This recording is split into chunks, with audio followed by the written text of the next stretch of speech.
not be so dependent on the weather. We have to cancel it.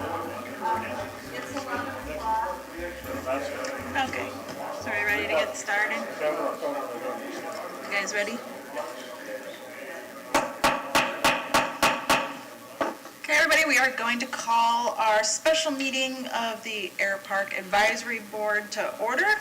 I want to thank Eric for getting this put together on such quick notice and being able to accommodate everybody's schedule for this.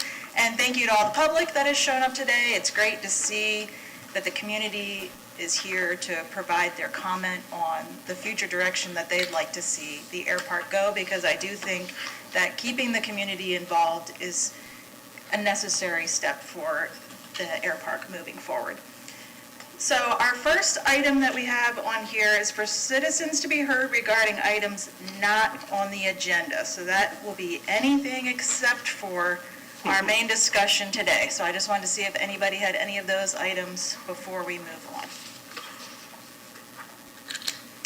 Okay, no.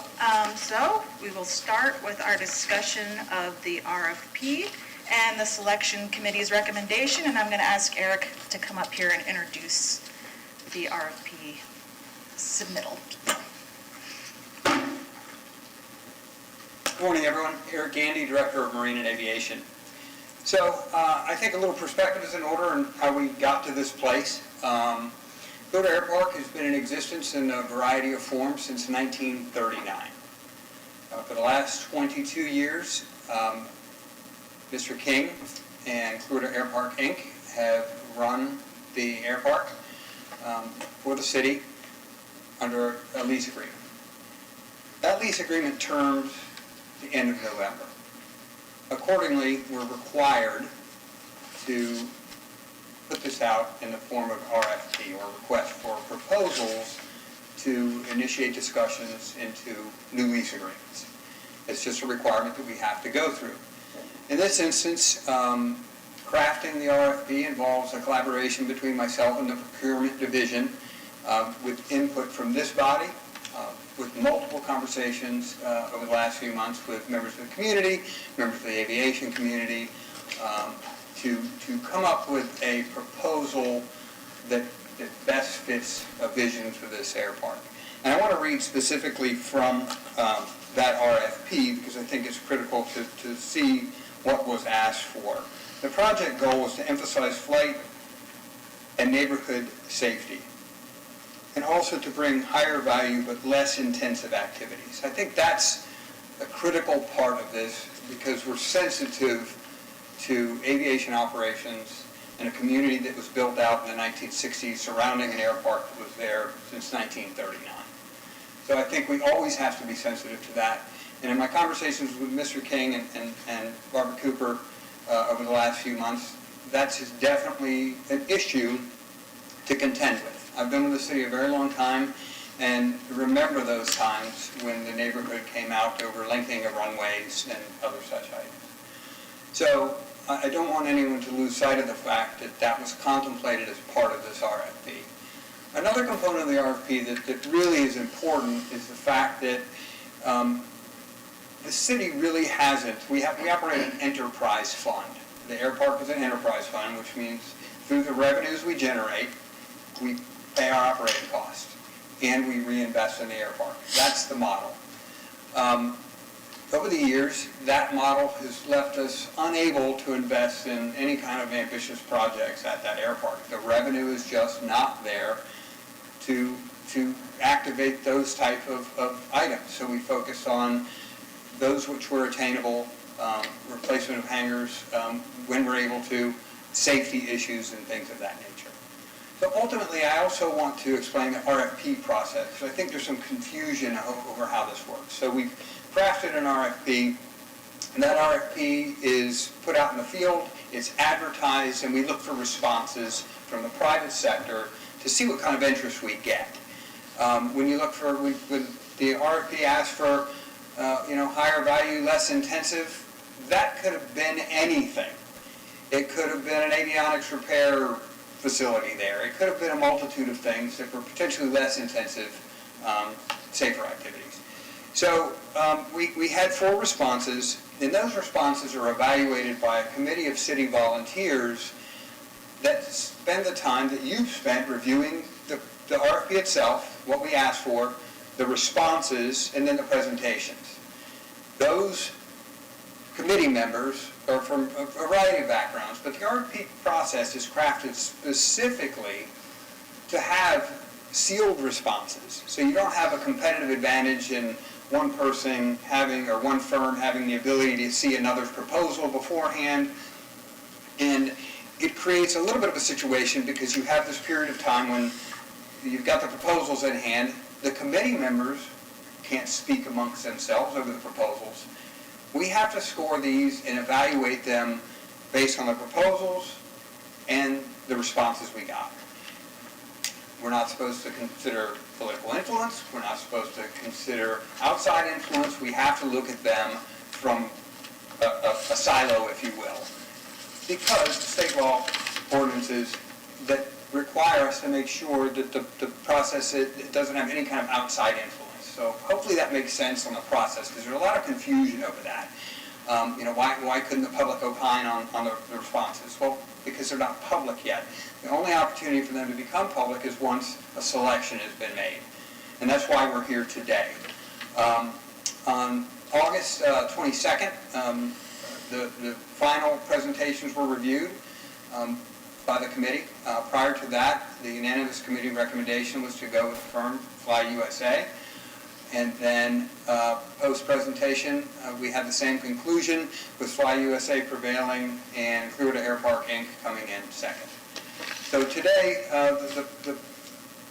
subsequent to this process, Ms. O'Donnell and I had conversations about the potential for this body to be able to weigh in subsequent to the recommendation. And I think it's an important component of dialogue that we're able to ask questions that may not have been answered in the proposals or in what you were able to see. I think rumor has run rampant with regard to some of this. I've gotten some really unique questions as to what it is, what it isn't. So for that purpose, we've discussed that this body can, upon reaching a consensus, make a recommendation to council on your conclusions.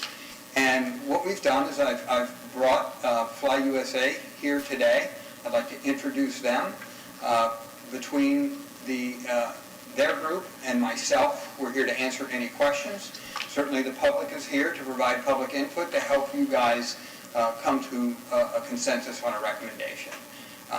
My next step along the way is Monday I have a work session where I ask council's permission to enter into negotiations with Fly USA as the committee's recommended provider. Then on Thursday, we will have the council meeting over the same topic. So what I'd like to do now is introduce the members of the Fly USA team, and then I will kind of step off to the side, let them introduce themselves to all of you, and then we'll be prepared to answer any questions that you may have. Thank you. Gemma? So ultimately, they're represented by Brian Onks Jr., Barry Shevelin is a principal in the company, as is Mike Connor. And I'll let each of them speak to you, and then I'll be nearby. Thank you, Eric. Thank you, Madam Chair. Brian Unks, 625 Court Street, Clearwater, Florida. I've been a resident of Clearwater for 34 years. Very, very familiar with the history of the Airpark, its operations, and some of the issues that we've encountered as a community over the years that the council has been well aware of over the years, and of the opportunities that exist at the Airpark and for the neighborhood.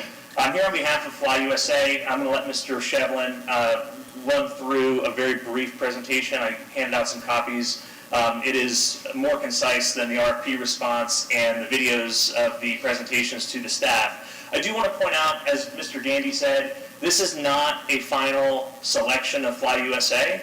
This is authorizing the city staff to enter into lease negotiations with Fly USA. If those lease negotiations don't work out, or if the staff feels that Fly USA isn't the right choice after the lease negotiations, they would then move on to the current operator, Clearwater Airpark Inc. So this is not a final determination of anything. It's simply authority to enter into negotiations with the highest rank responsive firm from the RFP. There would also be a subsequent public city council hearing on the final lease agreement.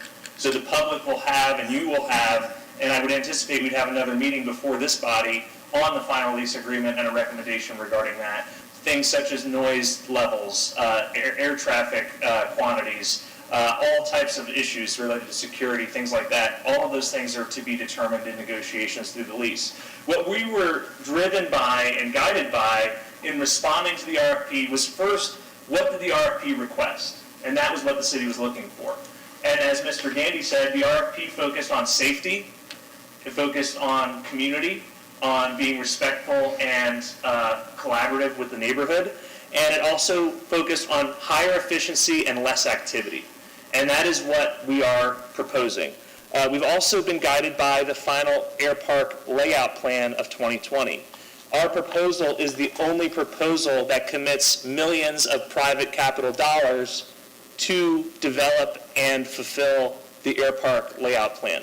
So this proposal proposes increased safety, less activity, higher efficiency, and also to actually fulfill through private capital dollars provided by Mr. Shevlin and Mr. Connor the development of a new FBO and of the final Airpark layout plan of 2020, which I'm sure this body was involved with and also the City Council ultimately approved. So at this point, I will step aside and let Mr. Shevlin present on these 9 pages that we have in front of you, and then he will probably be the best person to answer any questions that you have. Thank you. Thank you, Brian. Appreciate it. Thanks for taking the time to have us here today. We certainly appreciate it. As Brian said, I'm Barry Shevlin. I'm the CEO of Fly USA, Inc. Shevlin, S-H-E-V as in Victor, L-I-N. And I live on Clearwater Beach. I've lived in my same house for the last 16 years, and I fully expect that I'll die in that house, just hopefully not anytime soon. So to recap, as I put this presentation again this morning, Eric mentioned that there have been a lot of rumors and speculation on what our intentions were, and I thought I could take a minute to address those at the front end of the meeting and then move into the questions that you guys, the more specific questions you may have. And most of this is really focused on safety and neighborhood relations. To recap, I mean, we've, we really do believe we gave you guys a clear and ambitious vision with a fairly detailed plan. And as Brian mentioned, we felt it was the only response to the RFP that did that. We're making a pretty significant financial commitment, and we've got a proven team that in both the aviation industry and real estate development, which is an important component of executing the ALP. We also told the selection committee that we're not really looking for the status quo, and if you guys are, we're probably not the right partner, and we get that. We really want to partner with the city to build a state-of-the-art facility and really activate the Airpark and prepare it for the future of aviation. So one of the first, I guess, rumors that I wanted to address is what our intentions were, what it means with Fly USA moving our headquarters there. I'll start with what it doesn't mean. It doesn't mean that all of a sudden we're going to have tons of charter traffic flying in and out of the Airpark. The positions we'll have based there will be our executive team, our finance team, our FAA licensed dispatchers, and our aviation advisors. In any given month, we have clients that fly in and out of hundreds of airports around the U.S. So even though just because we're based here doesn't mean our client base is based here. In fact, in the state of Florida, the 2 most popular airports we take off from are Opa-locka in Miami and Fort Lauderdale Exec in Fort Lauderdale. We would have no intention of, we would continue to use Tampa and St. Pete Clearwater for any light jet or larger missions.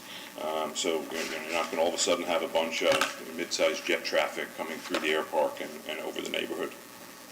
The safety issue I wanted to address next is, it seems like there's some, there's been a storyline that somehow having, turbine aircraft at the airport would reduce safety and would be more of a nuisance to the community. So I wanted to use some FAA data and share it with you. The FAA says that turbine engines have a failure rate of 1 per 375,000 flight hours. Compared to 1 for every 3,200 flight hours for piston engines. That means a turbine engine is about 117 times less likely to quit than a piston engine. I would think it's fair to say that is increased safety, not decreased safety. Pratt & Whitney that same year came out. They didn't like that data point, and they wanted to point to the data on their PT6 engine, which is pretty common in a lot of the turboprop planes that we utilize. Pratt & Whitney sold over 50,000 of those engines, which have flown over 400 million hours. That's a big data set that they're taking their failure rates from. And their failure rate, they're saying, is one in every 660,000 hours. So it's really hard to argue that a piston plane, the current planes that are at the park, would be any safer than a turbine-powered turboprop. And the turboprops that we are targeting do have that PT6 engine. Noise data, we're concerned about. I'm hearing a lot of concerns that the new jet traffic coming into the Airpark is going to be significantly louder and more of a nuisance for the community. Another FAA data says Cessna 172s, which is the primary plane that the flight school uses today, have a takeoff decibel level of between 61 and 65, depending on the model. So we could say 63 on average. The King Air 200s, the same takeoff decibel level of 68. So it is a little bit more noise. The Robinson R-44 helicopter, on the other hand, has a decibel rating of 80. So if we replace the Robinson helicopter that was based there with the King Air, it's actually going to reduce noise, especially when you consider that the King Air is probably going to take off once a day at most, as opposed to 10 or 15 times that you'd have in a helicopter used for flight training. Other safety benefits of the turbine-powered aircraft is a much higher climb rate. So the Cessna 172 has a climb rate of about 700 feet a minute. Turboprop has a climb rate of about 2,000 feet a minute. So when you think about how long it takes to get to 1,500 or 1,600 feet, it's 45 seconds in one plane, a couple minutes in the other. Why that altitude is important: if in the unlikely event there's an issue, that's enough altitude to turn around and return to the field. So, there were also some conversations about professional flight training, and the FAA also has data on that. Part 135 operations are 12 times less likely to have an accident or an incident than Part 91 operations. Why? Because the pilot experience is going to be higher. The typical 135 operation has requires that pilots in command have at least 3,000 hours. They start in a second command position and then move into that command once they have that experience. They have more stringent maintenance requirements. Some maintenance activities that are optional under Part 91 are mandatory under Part 135. And I'm only sharing this to say I can't understand how someone could position a professionally flown turbine aircraft as more dangerous or more of an issue to the community than the current planes that are there. So again, I guess I'll finish this with a couple questions for you guys. What do you think causes more noise in the neighborhood? An R-44 helicopter taking off and landing 10 times a day, or a turboprop that's flying in and out a couple times a week? And that's I think you get the point on safety. So, love to address any other issues or questions that you guys have related to the proposal. We are very committed. If you go back to page 24 of our initial RFP response, less intensive air activity plus higher quality aircraft equals less noise pollution. Our intention is to reduce the flight school activity. That was part of our response.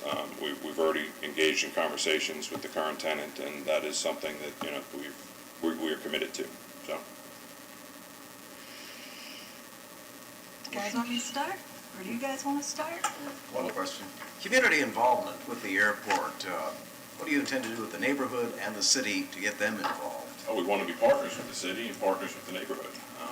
We'll be open with all the decision making. Candidly, we think the Airpark should be used for more community events and activities.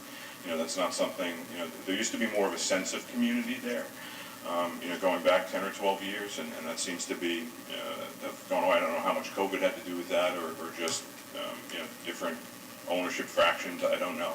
But, you've got a great asset there, and, we want to build a state-of-the-art facility that'll be, an asset for the community, and we would love to use it and host, community events there. As far as engaging in dialogue with the neighbors in the neighborhoods immediately surrounding the Airpark, that's something that, we recognize that's part of our responsibility, and, that's why we're here today, right?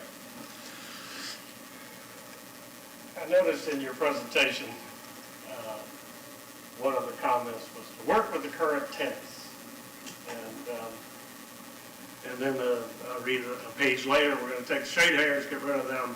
So those 30 airplanes is, I guess they're just supposed to go elsewhere. Because they're low-value tenants. I'm one of these low-value tenants, to be honest. I've been there for 13 years. I pay $7,000 a year in rent. I buy a couple grand, $1,000 worth of gas. I have a feeling I'm not what you're looking for. And I'll admit, I don't like that. I'll be perfectly honest, it's a pure personal bias that I'm considered a low-value tenant.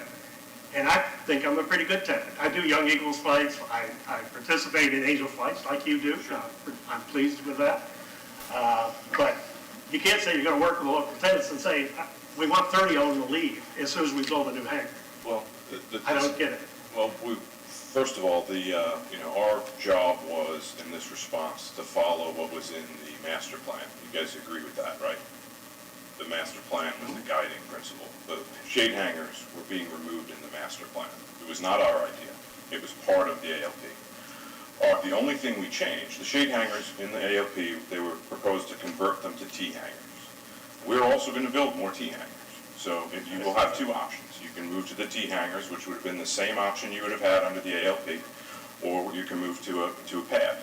Those would be the option. Those would have been the same two options you had under the ALP. We've changed nothing as it relates to that. The only thing we've changed is we'd like to put two corporate hangars in that spot where the shade hangers are.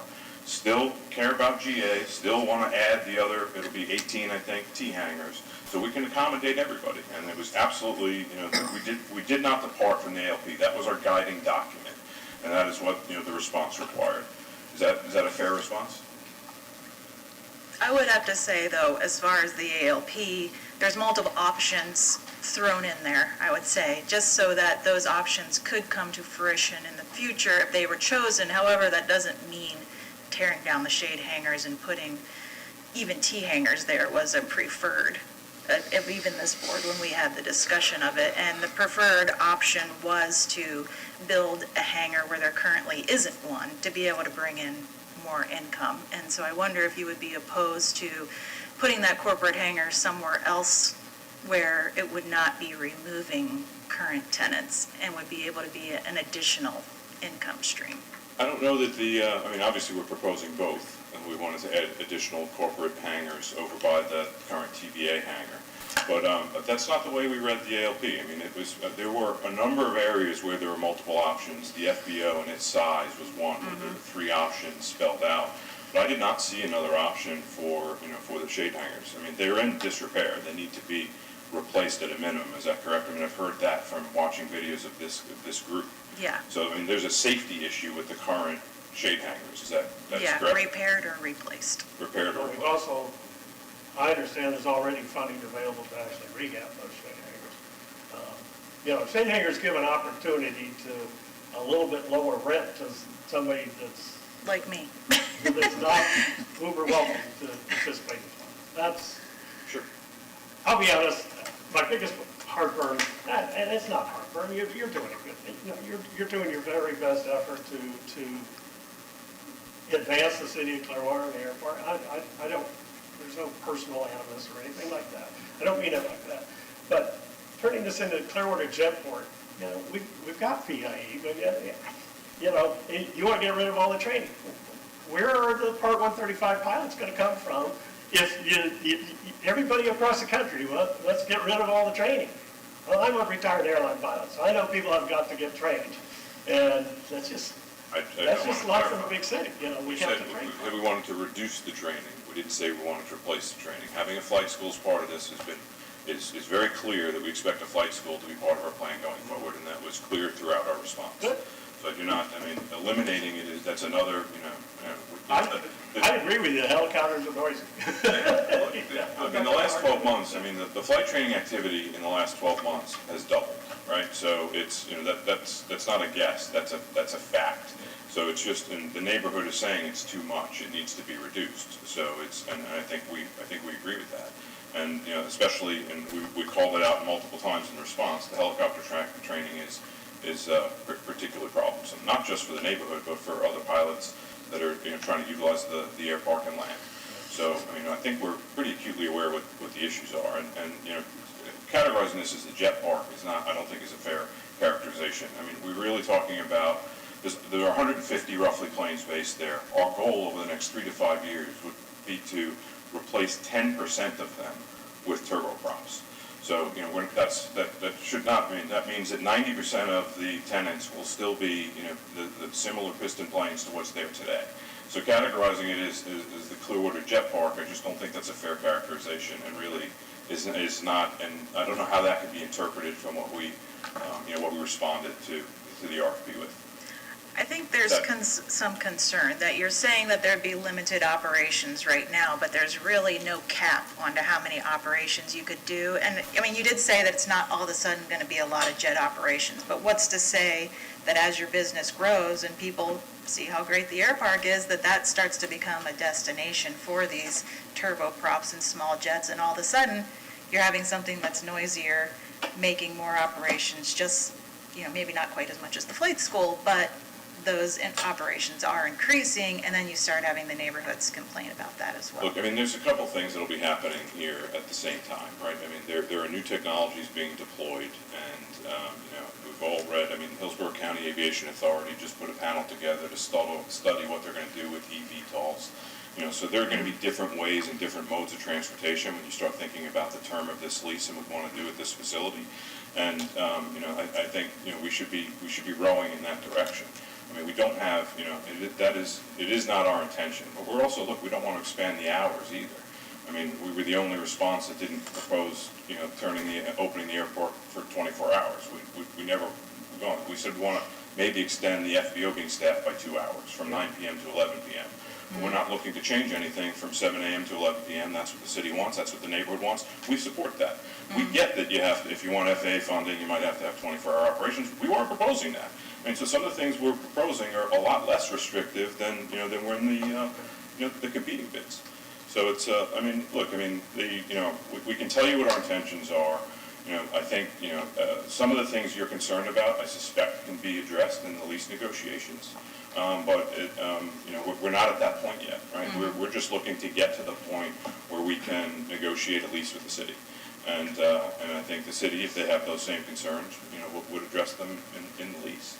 But, we've stated clearly that our intention was roughly 10% of the population to be not jets, but turboprops, to have them based there. That will help with fuel sales and a number of other things, and support the larger community. We think electric is an important part of the future. We've already had, there's when you talk about flight training, the Piper Arrows, there's a new electric power plant that you can drop in those, and that STC's been approved. Love to see the flight school embrace those technologies and help move things forward, from that perspective, even though we won't sell fuel, so maybe we'll sell electricity instead. But look, we get that, we embrace that. This is about, we've said it a number of times that our goal is to prepare the Airpark for the future of aviation, and that's changing, right? And it's rapidly changing. I do have to commend you on the wanting to look into the battery-powered aircrafts and, providing electronic charging for cars. I do think that also fits well within the city's green plan of trying to look at different ways to be more environmentally friendly. I just had some concerns about that, and maybe this is just more future vision of with the change to the flight school of one to change to all Cirrus aircraft because they have a parachute, and that, equates to being safer, although not in my opinion. And then eventually switching to the, electric aircraft and wanting the flight school to do that. But I know the flight school now helps tenants by using leasebacks so that not only those tenants can afford that, and the tenants are the ones that have the piston aircraft. So I wonder if this is something that you're just seeing as more long-term, and honestly, with how expensive flight training is right now, I'm still up and coming in my flight training. A Cirrus would be unaffordable. I'm not quite sure how much the electric airplanes are, but I am a piston aircraft pilot, and I probably will be for life, honestly, because I don't have a desire to go to commercial airlines And so I wonder what you think about that. Well, my conversations, Tampa Aviation is already a Cirrus training center. I'm not sure if you're aware of that. Yeah, they have So one. they have one, right? Yes. And he's interested in bringing a few more in there, but it's a different, candidly, the people, you know how expensive flight training is. The profile of the client is a little bit different. And, I think the thought is if we had a nicer facility, that we'd be able to attract that different client, it's probably double the cost to go through your PPL in a Cirrus than it would be in a 172. So that's somebody that's going to have a little bit more budget. And, I think there's a successful operation at PIE that's doing that today. And I think that would be, I think that's, we talk about, I think the flight school would like higher value clients from that perspective also. And we've never said replace, we've said augment, right? So the 172s aren't going away. Would we like to reduce the quantity of some of the training? As I've mentioned, the quantity of flights has doubled in the last 12 months. There has to be a balance, and it appears to be out of balance today. And, let's work toward get it back in balance. Okay, and Is that a fair response? Yeah, I do agree with that. I did see that Tampa Bay Aviation has recently expanded over to PIE to be able to continue expanding their school, which I think is probably a smart move for them, because I do think they've kind of reached a capacity or maybe slightly over a capacity there at the Airpark. But I just wanted to make sure that more affordable options for someone like myself that's a single parent and works 2 jobs. I can't afford Cirrus flying. I am not that high value customer that they're trying to bring in. So I would want to see some options that are still available for not only me, but even younger people that maybe don't have access to that kind of course. Money. So I'm just hoping like those kind of options wouldn't be going away, but it doesn't sound like they are, just kind of meshing the different options Correct, available. that's right. Okay, so that, Do you envision any small jets coming in and out of there? You already have some small jets coming in. The Cirrus Vision jet, is a single engine, Cirrus jet. We work with the largest, a company called Verijet. They're the largest operator of those in an air taxi type service. Those do fly in and out of the Airpark, and I think that would continue. They don't make a ton of noise. They're a single engine. That's the profile of the jet. I think that we would expect to see in there. Nothing nothing significantly larger. I think when we talked to the committee, we said maybe you could fly the Eclipse jet or maybe a Mustang in there, but it's not. The runway's just not. Especially with the displaced thresholds, this doesn't accommodate light jets or larger. You'll notice when we reference jets, we always said very light jets, and we were specifically referring to the Cirrus Vision jet. One of the comments I had written down was attracting tenants, turboprops, and very light jets. Quite frankly, they can come now, because they don't come. And it's not just the terminal, frankly, you already referenced it. It's an adequate runway. It's not a wonderful runway. It's 4,100 feet long. It has displaced thresholds. It's never going to have approach lights.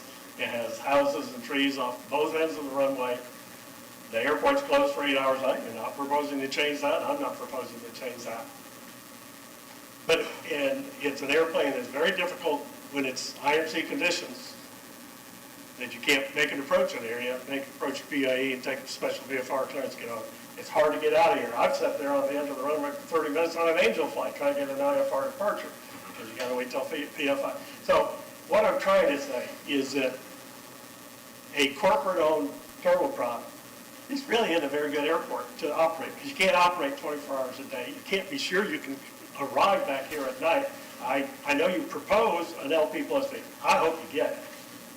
If you're the operator.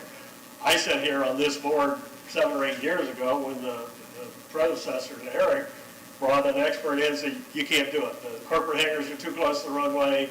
The golf course is too close to the runway. I'm going, can't you get a 600-foot MDA? Something to be an instrument approach. I agree, the terminal, it's not up to very light jet standards and all that, but there's other reasons the planes aren't here either. That's all I'm saying. Okay.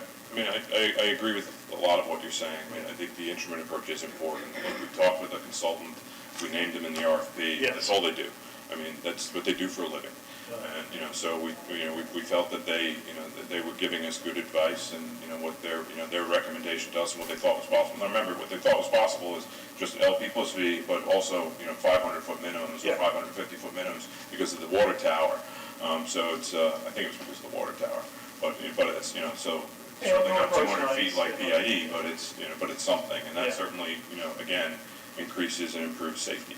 right? Yeah, because as you know, I know you're a pilot, and it's 1,600 overcast, and you're on IFR, you can't, unless you find a hole in the clouds, you can't, min vector altitude is 1,600 feet, you can't get below that. If you have an instrument approach of any kind, you'd be able to get through that. That would be a good thing. Right.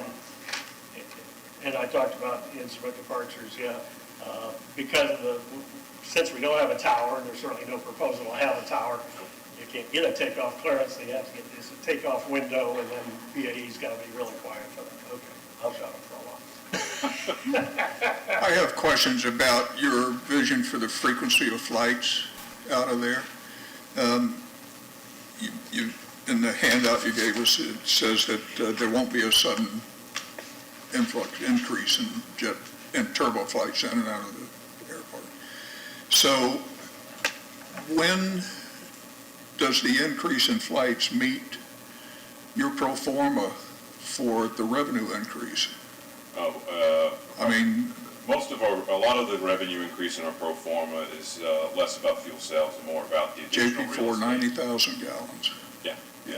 So but a lot of it's more weighted towards the office space that would be in the FBO. That's obviously valuable real estate, some of the additional hangars, but nothing is less than 2 years out. So. Okay, so it's, matter of fact, you just stated that, a turboprop that lands or takes off once or twice a day versus the helicopters.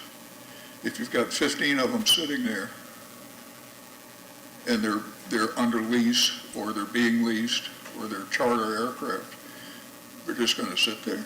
Well, the reason a lot of times they're on multi-day missions. So if we go to King Air as an example, and it leaves today, it may not return for a couple days. I got it. So it's, but it's going to take 300-400 gallons before it leaves, so it's. I've paid enough dry time down at Key West to There you go. understand that. All right. The other thing is in the lease negotiations on the building, the first question about that building, is that rendering semi-accurate at least, or is that just a vision, like Just most a vision. rendering? It's just a vision. We'd have a lot to work through before we Okay, got. because it shows it as all glass, and we have a green print document here in Clearwater, which I'm sure you're familiar with. Yep. That requires that 30%, that all new construction permits adhere to energy efficient codes and the 9/11, that whole thing, so. Yeah, we've been talking about LEED certification as well, so. Yeah, it's, okay.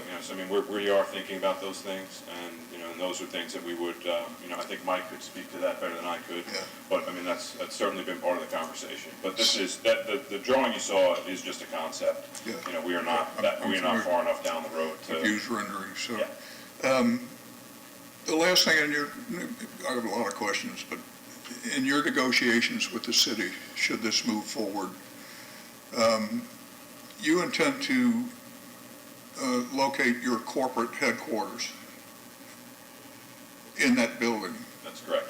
So, other than that, will that include staff in your company that is not directly involved with the management of the Airpark? Yes. Then, in those negotiations, will you be paying rent for the space that you take? Yeah, of course. That's one of the things that I think was an advantage for us. If I have a business that can pay, I'm going to use a round number, $100,000 a year in rent, that's an additional, flow that the city's getting paid off of and everything else. So, yeah, it would not be rent-free. We would pay market rent And for the space that we're using. Yeah, and will that lease be net? So you'll pay rent, common area maintenance, and... I think it's premature for us to answer that. We're not that far. Well, looking at what the North Beach garage cost the city in the agreement, the joint partnership we had there, the city wound up losing $58,000 a year and finally sold their share of it. And a lot of that loss was because of the operating expenses, because the city was paying for the security guards 24 hours, for the ticket booths, for the elevator fees, I've signed a lot of leases in my life, and Yeah, I think I'm gonna have to have Mike address this. it wasn't a really fair deal for the city, I don't think. So, So I just want to make sure sure. if this goes forward, we get a fair deal out of it.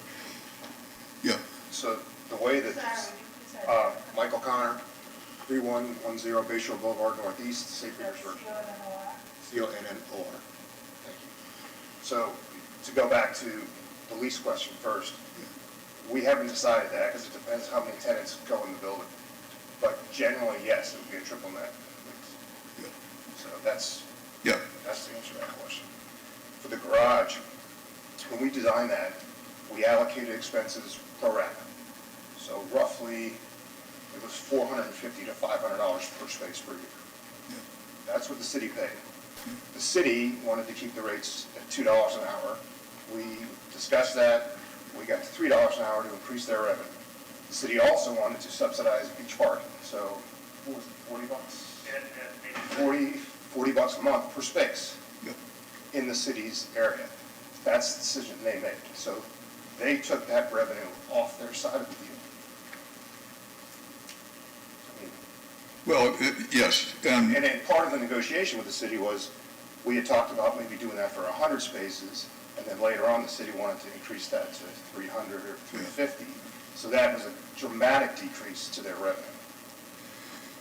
That was their choice. rates were one problem, but the bigger problem was occupancy. Because in the first year, floors 3 through 6 That's the city's Yeah. case. were only at full occupancy 9 days. Right, and And that's, about over 2/3 of the revenues for those 3 floors came in the first half of the year, which included spring break. It was 264,000, and then the total was 350 something, I think, for the year. So there was another problem there on the cash flow. right. And the revenues. I can address that too. So there was illegal street parking. Yeah, and I believe that your statement at that point was that the design and the location was a mistake. I don't. the It design of was the in the, garage- I'm quoting it from the St. Pete Times. No, the design of the garage was a mistake? The location, I've never said that. okay, I've never said that. All right. I mean, that I'll call location has Tracy. been in the city plan for 30 years. yeah. I That know was the reason I went in and tried to buy Pelican Plaza and why we ended up buying the parking Yeah. lot. That location has been identified 30 years ago. I didn't pick that location. I like that location. So ingress, egress was not a problem, location and being able to figure it in. You never said that it takes local residents a while to figure it out, but people that are here on vacation for a day or a week, I think when you they put Google just Maps, don't. Hold on a second. they I'm just going to don't kind of know. rank, we're kind of getting Right. out into the This is weeds the- about parking garage conversations, and I want to sure. Yeah, bring us okay. back into the So- topic. So, but I can sum up what you're saying is that there seem to be some issues with the garage that you're hoping they're taking into consideration Yes, here with because their Airpark. the question was, what do you guys know about operating an airport? And they said, well, we didn't know anything about building a garage, and we did. And they did, and it's a beautiful building, and so I have one last question. Sure. I represent the neighborhoods. I've lived in the south, 2 blocks south of the runway, of your landing zone for 33 years. I have a 100-year-old house. 2007, it was the house of the year. We've spent a lot of time and money renovating and remodeling. And so here's the point. Economic obsolescence, and that's going to happen to my house, which I have, obviously, being there 33 years, I have a ton of equity, and the house is paid for. The economic obsolescence happens to my house for reasons that have nothing to do with the property. And one of the major problems with that can cause a 30% decrease in my equity is the change in flight patterns in a nearby airport. And under 135, we know those patterns are going to have to change because the noise abatement now says they got to turn left, or excuse me, turn right. And they're saying you can't do that anymore under 135. And so it's going to put the flights, as David detailed, right straight over the neighborhoods. I mean, it's not going to affect me because they don't turn till they get past my house, and they burned up the house across the street and a block away on the other side of Hercules when that Piper went down, with the overloaded Piper went down. So at any rate, how do you answer that? Are you guys going to chip in and cover my loss? Honestly, I'd like to go back to, the original statement I had about safety and climb rates. Yeah. And look, it's just, I'm familiar that when you take off to the north, that you turn to Yeah. 020 on the Yeah, you heading gotta go. for noise abatement procedures, but it doesn't work in reverse. So when you think about where people are landing, when the runway's landing the other direction, that's virtually the same course they'd be taking, the other way, right? Yeah. So, and if you have the planes we're talking about are, turbine aircraft that climb quickly. I've flown them. They're going to get to 1,600 feet in less than a minute, and at which point they'll be heading west, and they'll be over the beach in no time. And they are, as we said earlier, 117 times less likely for that engine to fail. And and the quantity of those flights is likely, measured in, I don't know, a couple dozen a week, as opposed to the the hundreds a day you have of flight school activity. I don't see how it increases, danger, or I believe it still improves safety, not the other way around. Okay. So I'm going to take us back to another topic of the new FBO and what tenants you could have in there. So from looking at the drawing, and even though it is tentative, we see that the Civil Air Patrol facilities are now displaced. So do you anticipate being able to have room for them or meeting space within that FBO? And I'm not sure if they currently pay a rent or if they're just able to be there. I'm not sure if it's something similar to the EAA. They have a land lease for 5 years for $1. So those buildings are theirs, and they just lease that land from the city. So I'm not sure how that would translate then if they were having to move into a new building then, because now they've been able to afford this, $1 a year. But if we're looking at something that, is the new FBO and you're looking for tenants that are able to help the income stream, I would have concern. Would the Civil Air Patrol be able to afford that? You would be pleased to hear that I talked to them just yesterday, and we talked about what their needs were. And they do need some common area space. They meet on Thursday evenings from 5:30 to 8:30. There's about 70 members today.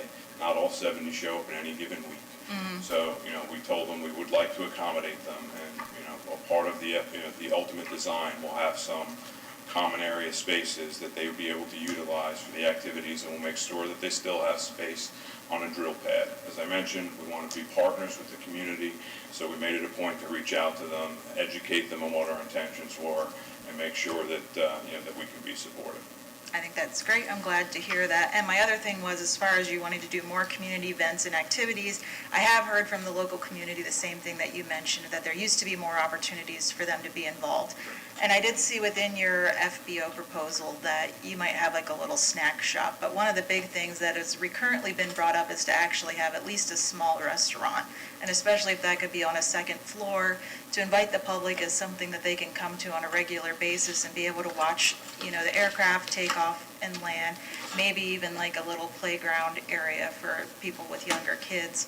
And even previously, looking back on people who trained a long time ago, we have an astronaut that completed her training there, and in her recent book, she talked about growing up with her dad was a pilot and being at the Airpark when she was younger, and being able to have these meeting spaces that they had, and being able to keep that community feel, I think, is important as moving forward. And I think that would be a great opportunity to be able to keep the community involved on a more regular basis of having, an opportunity for them to come. I'm not quite sure they'd come if there's just like a little snack station. That's kind of like what there is now. And I can address that. We have looked at that. So we have looked at putting in a little kitchen for exactly that, close indoor, outdoor seating. And new commercial kitchens are getting away from gas. They're all going electric. So it takes away the hoods, a lot of the cost, a lot of where you had to put things, that's kind of going away. So we have definitely envisioned putting in a kitchen into the new FBO. What about putting in a restaurant that would actually pay you rent? We've had conversation there as well. Okay, well, that- And I think that's we're good. not quite there yet, we need to get to the lease, but I mean, that's certainly something that we would envision as an amenity to the FBO. Or if you want to come and sit down and have lunch and watch the planes take off and leave. Yeah, because I think that would help with enticing, bringing in outside aircraft and making this more of like a destination area and as far as well as. And we would design it that way where that area would go towards the west, so you could, see that, have that amenity.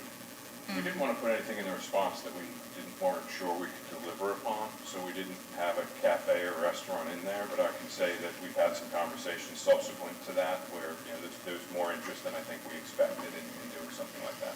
Yeah, I can say as someone that's been involved with the advisory board, I don't know, probably like about 5 years now, that has been a continued interest, and that is what pilots do. I mean, they spend a lot of money to fly to a different airport that usually has some sort of destination event going on, whether that's a restaurant or if you do like a food truck Friday kind of thing or something like that, or even like a day like Arcadia does of their Taco Tuesdays where they also do like 5 cents off fuel, and you'd be surprised how many people that draws in, and I would love to see the Airpark be able to do that as well and continue to keep general aviation as part of its community and not just addressing the turboprops or small jets, although I think maybe they might even come in for something For sure. like that No, as and well. we're envisioning that as part of the design. I have a question about a statement you just made that, talking about the full restaurant, that would go west. Face west. Face west. Pardon? Face west, so you'd have a view. Oh, face west. So you'd have a Thank view. you. So you'd have a. Having led the charge against the landing, The kitchen my would actually hackles be- went up when I the heard kitchen- west. The kitchen would be to the east of the restaurant, and then the seating would be to the west. And then- I read your proposal a couple times, very, very professionally done. I'm confused on the capital. Talked about $1.5 million contribution, maybe you can fund that up front as 5 years' worth of rent. But it's still the rent, right? So you would delineate $22 million worth of improvements. 22 and a half. Even at 80% from the state, that's still,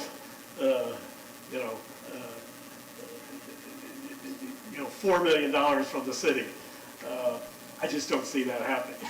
So let me. I'm confused on your $1.5 million up front. Isn't that rent? Every tenant pays rent. It was, first of all, one of the big changes for the city economically is we're going to be absorbing a lot of cost that the city has today. So right now, every dollar of rent that they collect gets paid out for things, the overnight security being one of the largest costs. That's $100,000 a year that goes to that. We're absorbing those costs. So our proposal structured where our contribution to help fund the FDOT would be structured as prepaid rent. The only reason we said it's capped at $1.5 million is we were answering a specific question about the initial 5-year term.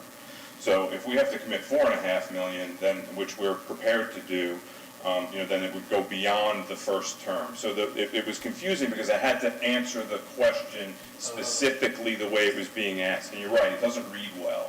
But that's why we tried to put the other commentary in the follow-up presentation that, make no mistake, we would like to be able to do as much of the ALP as soon as possible. And we put that in 2 or 3 areas in the answers to the questions. But, RFPs are funny, right? You have to answer the question that's being asked.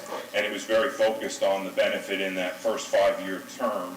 And that's why it looked like that, so. Okay. I'll just and I'm not an airport developer, but this not taking federal funds, let's face it, that's how you pay for airport terminals and things like that. Because, like I said, $20 million, $22 million worth of capital improvements, that's still $4 million from somebody locally. That's a lot of money. You know, I mean, we can spend $80 million on the waterfront here, but that affects the entire city. You know, the Airpark has to be careful, you know, it's our little thing that we all love and utilize. So Again, if you compare it to how are we gonna get that sort of money? if you compare it to the current state is you're collecting rent, but you're using 100% of that rent to pay those expenses that we're now going to be absorbing, right? Yeah, So now we're absorbing that rent, so now we're giving you prepaid rent to fund that portion of what is required for matching dollars for FDOT. So that's a net benefit to the city, right? So we're providing that capital to the city for the city to fund their portion of the projects that were outlined in the ad. That's a confusion on my part. This whole thing is open because the city doesn't have the money and we're not generating the revenue to patch the holes in the shade hangers and whatnot. But now, you give us $1.5 million, and the city can use that for leverage to borrow the money. Not to borrow the money, to get the dollars. We get the dollars, but how are you guys going to fund up front? Yeah. How long are we talking about? I don't know that we can answer that. I mean, The life of the 5-year lease, or? I think we have to avoid discussions over specifics of the lease at this juncture because we haven't been authorized to negotiate those components.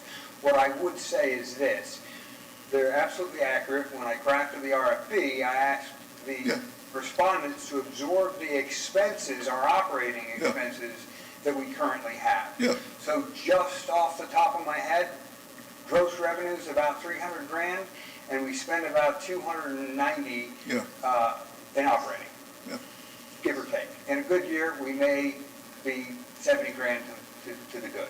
So that's the economics of it. So at $70,000 to the good in the best years, it takes us decades to have the capital necessary to pull off a big project. Well, Eric, and we can't borrow the money to do that. So, And we won't accept FAA funds to do that. Well, that opens us up to a whole other conversation about a 24-hour operation. I gotta get out from over there. Well, Sorry. number one, the FAA does not automatically demand 24-hour operation for Part 135. So we would have to, and I have to, listen, I realize they're forever if they get their nose in the But I tent. think historically it's been the city's position not to engage with the FAA for the fear of having some kind of strings attached where they have to have a 24-hour operation, which would certainly be in conflict with the neighborhoods, right? So I think historically they've avoided it. Is there an opportunity for us to explore that going forward? Absolutely, but you have to be really certain that the strings attached or any kind of requirement of the city wouldn't create another problem for us. Yeah. I'm only speaking as the new guy here, 5 months in. Historically, I believe that to have been the case, and that's the rationale for not pursuing FAA grant funds. As long as I've been on the board, that's basically been the boogeyman, is that, they require a 24-hour day operation. Is that really true?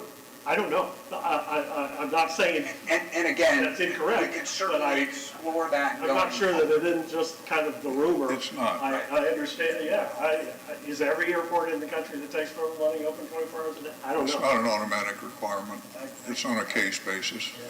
well, and Eric, while you're up here, I want to know if you can just talk to a little bit about when people see $85 million spent on the park right here, but we don't have any money for the Airpark, and if you can discuss the council's thoughts on why we can't get that kind of money for the Airpark, because it is supposed to be The self-sufficient. whole thing is based on ROI considerations. And just to take a shot at it, but the city can hand the Phillies $17 million with no ROI. So, We're looking for $2 million to patch the holes in the shade hangers. yeah, so I'm going to avoid putting myself in a trap here, but I will speak generally. We are an enterprise fund. Yes. As I explained a little bit earlier, we're expected to cover our operating costs and some capital investment through the revenues generated by this lease agreement. Yeah. As such, we don't, and this has been a council direction as long as I can remember for the enterprise funds across the board, Yeah. is that we have to stand on our own 2 feet, and that, you know, we can't use general fund dollars for those operations. So, you know, I think that's sort of the history of why, you know, we have struggled Yeah. in this capacity, but the expectation is that we pay our own freight, we keep these operations in the black, and that leaves us little room for significant capital projects, because we don't have the opportunity to access those general fund dollars. I hate to use a cliche because I don't care for it a lot, but it's a different funding source, and it's taxpayer money for those projects. So hopefully that helps. Yeah, and I wanted to bring this up just because people are scared of going the FAA path because of the possible, strings attached to that, whether they're true or not, we're not sure. But this seems like it could also be another path that could be explored with the city council to see if they would want to change the Airpark to something that could use general funds, which would come from the neighborhood taxpayers if they're wanting to see some improvements done there. I'm not quite sure the whole possibility of all that, and even if the council would be open to something like that, but just so that we have multiple different options, including whoever the lessee is at the Airpark, to try to help with getting these funds together possibly sooner rather than later. Sure. I think the way you have to look at it is small user group versus community as a whole. Yeah. And I think that's where you have to look at it, is that this user group is self-funding and funds that Airpark versus asking the community as a whole to use taxpayer money to fund those significant improvements. So I understand that, but I could say something like this library. I never use it, but I'm sure my tax money goes towards it, and it's nice that it's available if I do want to use it. And I think if we did start to expand community events there, that it would be something that the community would start using, and I hope that the community, including those here in the audience, that would be something that maybe they would think about, that they'd be willing to see some of their tax dollars going to, and would be able to talk to the council about that. Yeah. Certainly, as an advisory board, that's within your authority to make those types of asks or inquiries to council. So if you developed a consensus, I would say outside the scope of this conversation, but if we had another meeting and had that conversation, and that was something you wanted, it was consensus driven and wanted to ask council about, certainly you have that ability. Yeah, and I only say that because the Fly USA is putting a lot of money up, but when the total cost of the master plan is $22 million, how long is it going to take until we would get to that point of being able to actually make those updates? Still seems like quite a while out. Yeah, it's $70,000 a year, a long way out. Mm-hmm. And that's the reality of what we do. Yeah. So that's in our good years, that's about where we are. I have a question about the marina. There are major improvements going on there. So they make enough money and revenues there to pay for that? A lot of that is coming from Penny. From where? Penny for Pinellas. Pinellas? No penny for Pinellas for the Airpark. Not as of yet. The terminal has some penny Yeah. money. Yeah. I just wondered where it was coming from. I've got one more question for Mr. Shivlin. I'm active in EAA, we have our little hangar there, we do Young Eagle flights. The current operator, Mr. King, is very supportive of Young Eagle flights and so on and so forth. I want to put you on the spot and get a little commitment that you're still okay with that. Absolutely. I mean, candidly, the EAA hangar that you're in, if it's the one that's next to the Bender Aviation, I think there's some safety concerns with that. There's a tree sitting on top of it. But it's, so there's some stuff that needs to be done there from a safety perspective. But I'm hoping there's no structural damage to that. But yeah, we'll continue to support you guys. And we've been doing Young Eagle flights 3 times a year. We're going to actually increase the number, make them smaller, quicker. We have one next Saturday, a week from Saturday. It's not a big impact on the I don't think it would be a big impact, but I hope if you become the operator, you would continue to support it. We want to be good stewards of the community. So, So I have and I in one, turn will ask for your support today. so I have one last question. So when you have some of your major items that you're wanting to address, I mean, we know they're not all going to happen overnight, and I wonder if you have a priority list of what you're wanting to try to get accomplished first, and then what order, and about how long do you think that would take? I can't speak to the timepiece because, until we get into negotiations with the city and understand the constraints against FDOT, there's too much we don't know as I stand here today. But I can tell you that it would be, I'm confident saying, as soon as we possibly can. The committee asked us what were the 3 projects that we prioritize, and our answer was, the parking lot, the FBO, and because of the feedback we heard from here, from the videos we watched from previous meetings, we said the shade hangers for that reason. So, can we change the order? I mean, I think we can certainly look into that, but, that was our answer before. And that was the first feedback I got today, that's not a popular decision.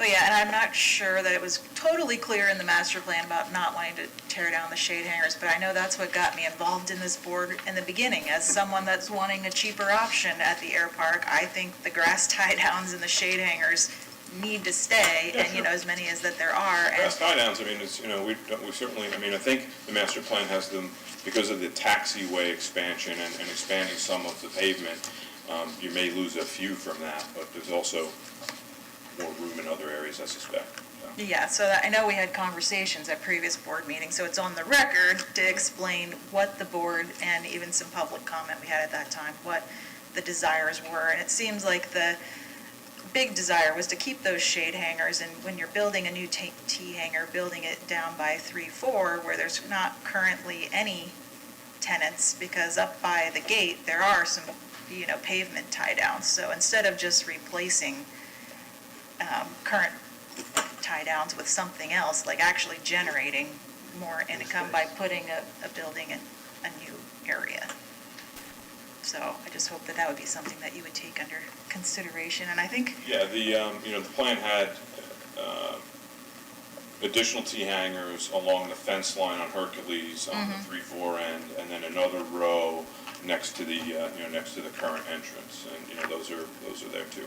Yeah, and that was the discussion we had at a board back at that time when we were discussing the master plan, that we thought it would be best to do that one that was down by Hercules and actually try to generate new income, and then if a new corporate hangar was built, to prioritize actually the general aviation smaller aircraft hangar space versus a corporate airspace, only because we didn't think that there was as much corporate use going on currently. That may be different with, if you were to become the new lessee, but we also still think that there's opportunities to even put that corporate hangar in another area where there is currently not any use of it right now except for some grass space. But I think that answered all of the questions I had. Do you gentlemen have? Just one technical, is there any consideration about expanding the 50-foot width of the runways to maybe 75, the 50 being adequate, but maybe marginal for the heavier turbojets for like the PC-6? No, I don't think we've looked at the, Yeah, okay. that. I just wondered. We try to keep our response to Yeah. align with the ALP. Yeah, I got it. Okay, that's it. Do you gentlemen have anything else right now? Thank you, guys. All right, thank you. So at this time, I don't know if any of you in the audience have an agenda, but we don't have this in there right now, that we are going to be hearing public comment on the discussion that you just heard right now. Each person that would like to speak will get 3 minutes. You come up here to the podium, make sure you state your name, and do they need address too? Okay, name and address. And your little timer lights will be up there at the top, so you'll see as you're getting close to that red, and we just ask everybody to be respectful of their time and of each other and their comments. So I wanted to open up the floor now to anybody that wants to provide public comment. You can just come up and start making a line. Good afternoon. My name is Melissa Stamos, S-T-A-M-O-S. I live at 1865 Gilbert Street. I am directly west of the Airpark. I'm here to speak to a different issue that I don't feel was really covered a lot. I suffer a little bit of PTSD, post-traumatic stress disorder or pre-traumatic stress disorder. We, as most people know, had quite the fight over the landings. It was beat down in a referendum, but that will be coming up again in 8 years. 8 years goes quickly. With a new tenant at the Airpark with ambitious goals, my concern is what is the future of that land at large. I watched the presentation. Mr. Connor mentioned multiple times that they self-manage 500,000 square feet retail restaurant. They're looking towards workforce housing, world corporate headquarters for this. I can't help but think they have an eye to the future to develop that entire area. And as a resident, we want to keep the green space. We want to keep the communal nature of the neighborhood. I think there's going to be a lot of people here that speak to safety, which is the number one concern, but I'm concerned about the future development of that neighborhood and what that looks like. I just want it noted that the voters did vote that down, and we will continue to fight that. So that is my comment. Thank you.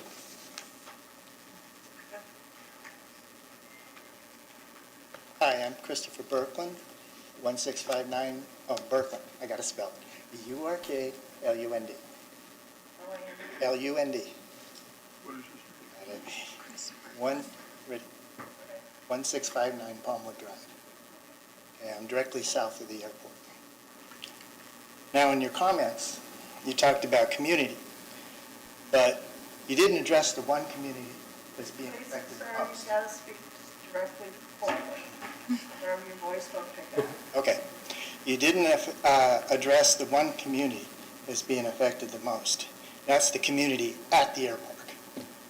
You know, the pilots, the students, my daughter's a student, the EAA, and all that. That's all community within the Airpark itself.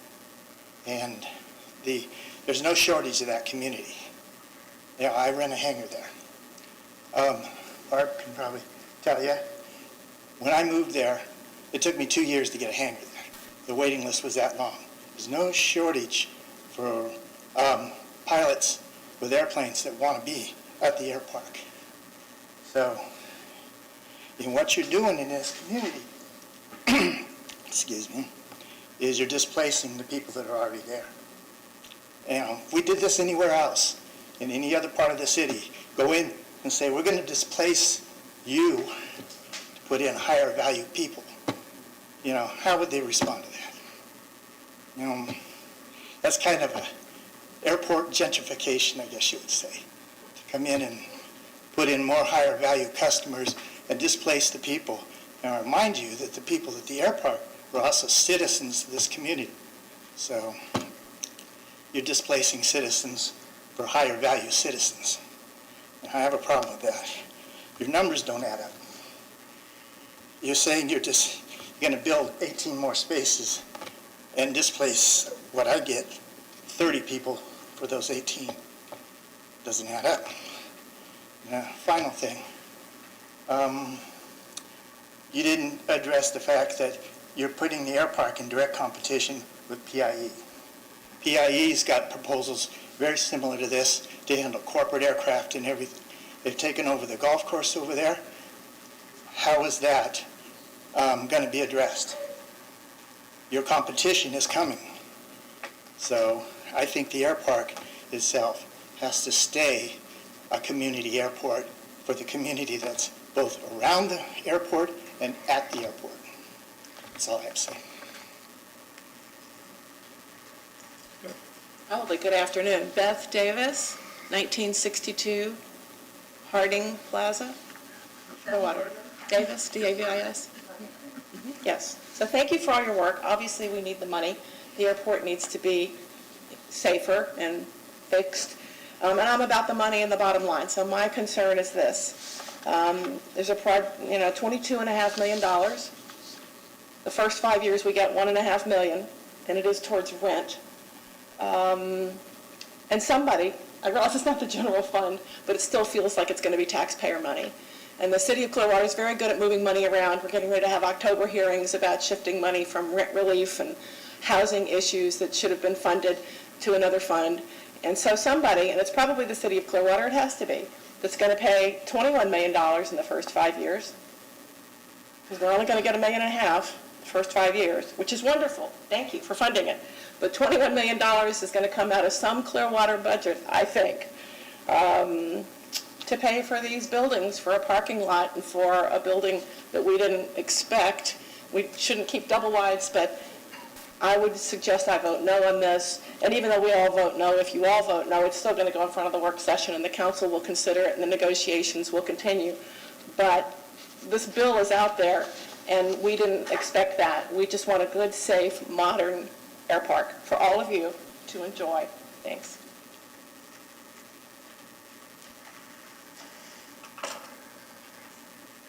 Hello, I'm Bob Freer, 420 Bath Club Boulevard South, North Redington Beach. What's that? Spell your last name. Freer, F-R-E-A-R.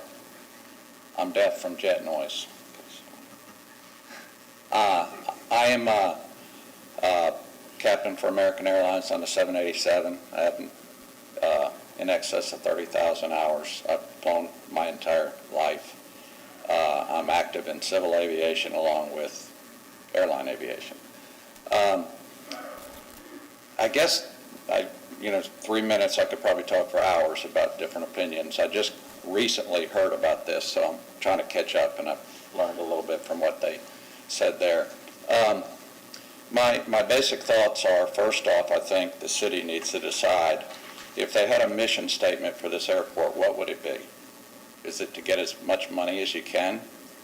If that's the case, take the airport down like they're talking about Albert Whitted and do other things there. Because if it's just about money, there's other ways to make money. If it is a community service for the citizens of the area, then I'd say we need to try to keep things status quo as we can. Not saying there couldn't be some improvements, but there is nowhere to park little airplanes in this county anymore. Albert Whitted's talking seriously, I guess you guys know, about getting rid of their airport. When those if that were to happen, then we're really going to be in a crisis for little airplanes. The presenters there talked about the safety issues of flying jets in and out of an airport like this. I say basically what they're presenting is trying to put a square peg in a round hole. It's all great in theory. The airport itself simply isn't suited for that kind of work regular. The kind of money that I'm hearing, and this is just me shooting from the hip here because I've just heard their proposals now. The kind of money they're proposing is going to require significantly more flying than what I'm hearing. It just costs more to fund those kinds of things.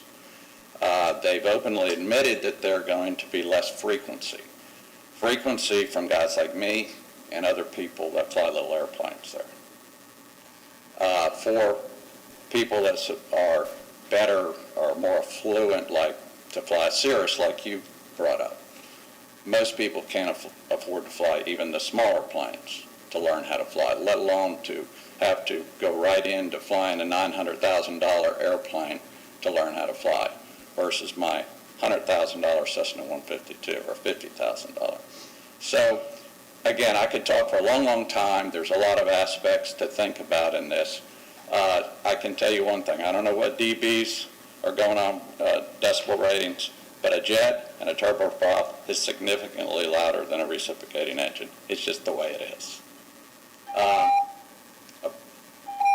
You can finish up your last one. Approach is a whole nother animal. Big deal. If you're talking about noise, it will be a factor. Again, I'll add one thing. I'm an extreme capitalist, so I kind of, I get being able to improve. So, thank you. Thanks.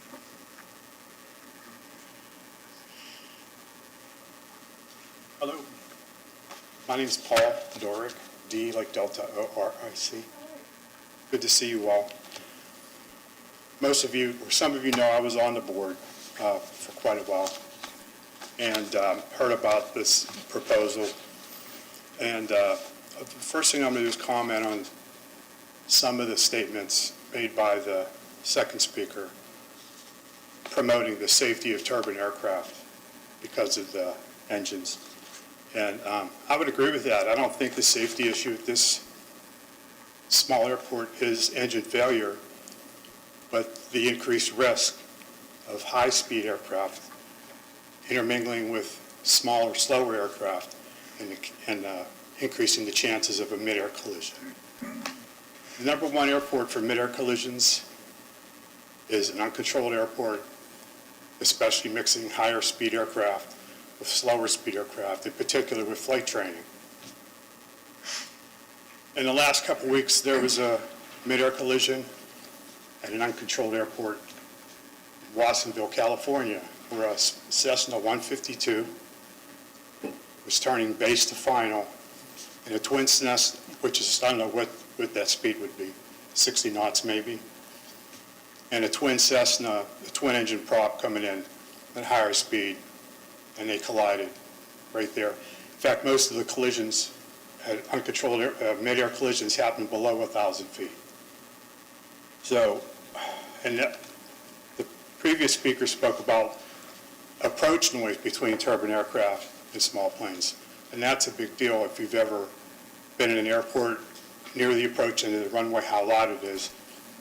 And I'm a retired captain with NetJets, so I flew jets periodically in and out of uncontrolled airports, and some of them, I got to say, that was the most stressful approach and landing or taking off later was at those airports, because there's no control tower. It's see and avoid. I could be doing approaching the downwind at 160 knots, following aircraft that are doing maybe 70 knots. So it's really difficult. It's high stress. Always with a two-pilot crew. And when we'd get on the ground, we would be just, our heart rates are up from dealing with all that traffic and the same thing taking off. So I'll just finish up saying that all this sounds great. I mean, the proposal, the drawings of the new buildings and all that looks great. But I think, there's this theory of unintended consequences. And the smartest people in the world can't figure them all out. And if this continues and this goes on, I think we're going to see some of those unintended consequences. Hey, right on time.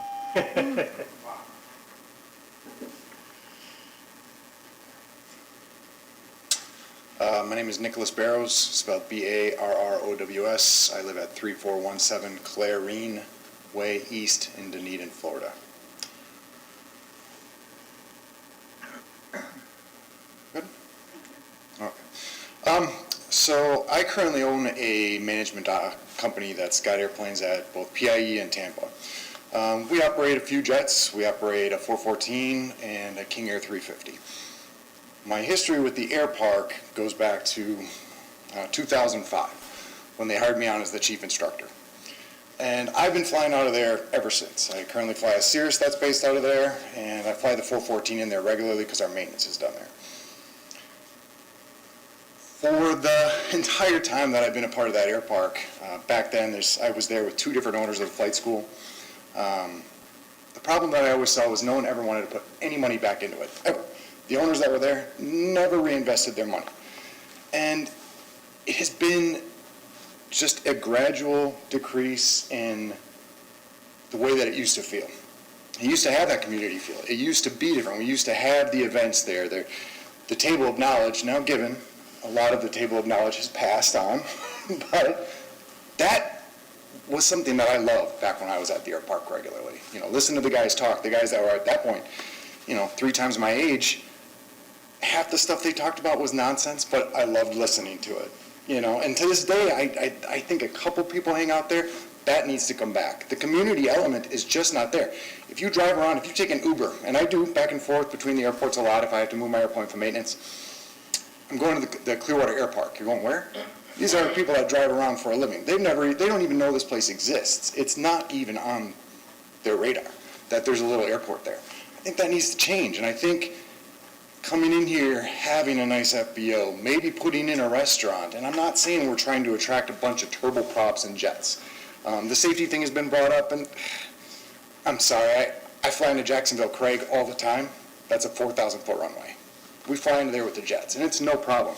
I'm not saying I want to bring my jets into the Airpark, but the safety thing is been kind of blown out of proportion. Ocean Reef is in Key Largo. It's a 4,300-foot runway.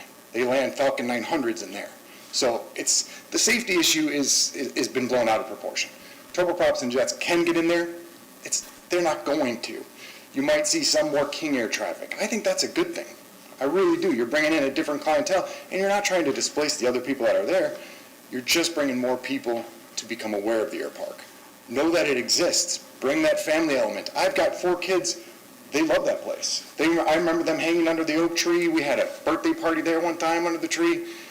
That stuff needs to come back. Right now, the Airpark just doesn't exist, and I think bringing in new, fresh blood, and I've known Barry for a long time. I've known Mike for a long time. Barry's a pilot. He understands aviation. He loves aviation. Trust me when I say that, just as much as I do. So bringing in fresh blood to the Airpark to try and get things updated, newer, more modern, that's not a bad thing in my opinion. Thank you. I'm going to go last, so if anybody else want to go.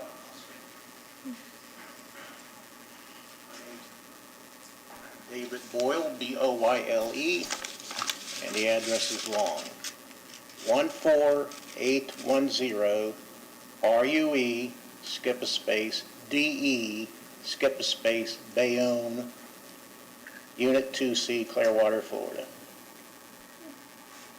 So I went ahead and did a Google search to find out a little bit more about the proposed administrator for the Airpark, who's actually going to run the FBO operations. And they mentioned the name Abe, A-L-I-B-R-A-H-I-M. So I went ahead and just did a Google search for him on the internet. And at TuscaloosaNews.com, back on March 8th, 2012, it said, new pilot training center opens at former World War II training site, Patrick Rapinski, staff writer. This was posted on March 8th, 2012. It says, I don't sell aviation fuel, but I hope to look into it that later, Abraham said. So that was back in 2012. Then I did a Google search on LinkedIn, and I don't have an account with LinkedIn, so I only had limited access. But on his LinkedIn page, he says that he is self-employed, fixed-base operation FBO, and then it says, coming soon to my FBO full-serve and self-serve fueling capability. I don't know when the date here is because I don't have access. I'm not a LinkedIn person.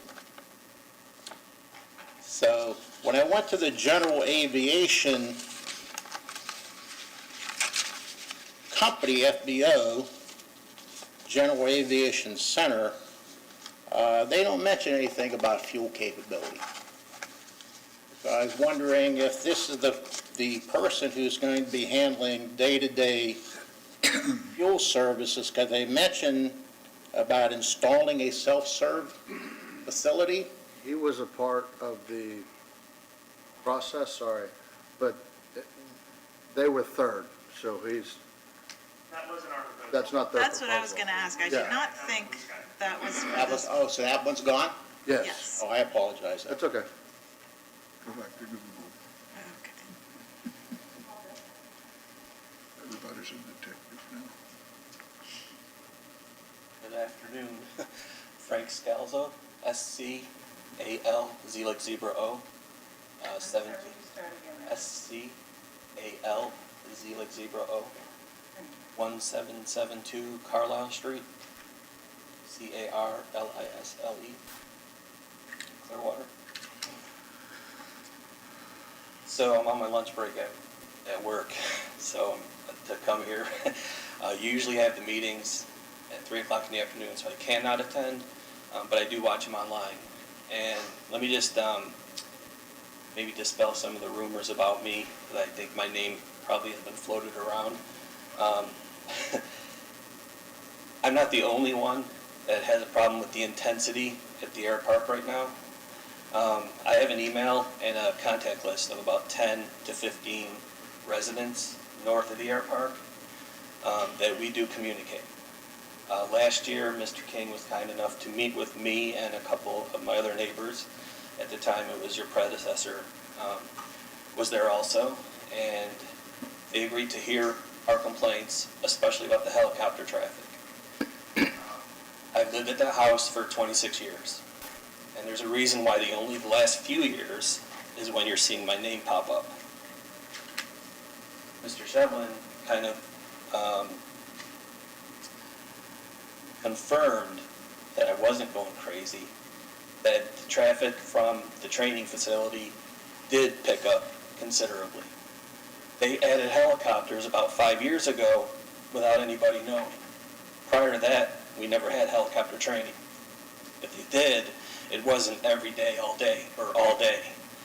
So, my point is, I really didn't need to get involved, but when you're sitting in your house, and I work from home, I've worked from home for 10 years, and you're sitting in your house, and you have to put people on a conference call on mute because the helicopter's going overhead every couple minutes, that's a problem. I don't have a problem with people in business, I don't have a problem with people making money, but when their business starts affecting my business, then I have a problem. So, what I want to say is, whoever wins this contract, I'll let the safety experts speak to safety, but the less intensity has to be priority. I didn't even know there was a flight school, honestly, until about 5 years ago. So whatever happened about 5 years ago really piqued my inquiries. Something changed. Whatever it was can be corrected. I don't necessarily have to see it go away, but I do have to see it retracted somehow. Me and my neighbors. Regarding decibel level readings, I also have a decibel meter, and I've had my lawnmower running when the helicopter goes overhead, and it increases about 10 or 15 decibels. So imagine a lawnmower going over your house every 5 minutes for hours on end. This is what I'm talking about. So I just want everybody to know that. Thank you for your time. On the last. David King, 2270 Citrus Court, Clearwater. Also the owner and operator of Clearwater Airpark for the last 22 years. First off, congratulations to you guys. You asked a lot of good questions today. I was really proud of you, actually. I didn't think you had enough information to ask some of the questions you asked, but you did a good job on that. I'd like to say I am not opposed to the changes if that's the direction the city wants to go. I have said similar things for 22 years.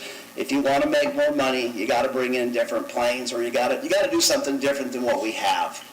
But I've always been told that's the way that the city wanted to run it, so that's the way we've kept it.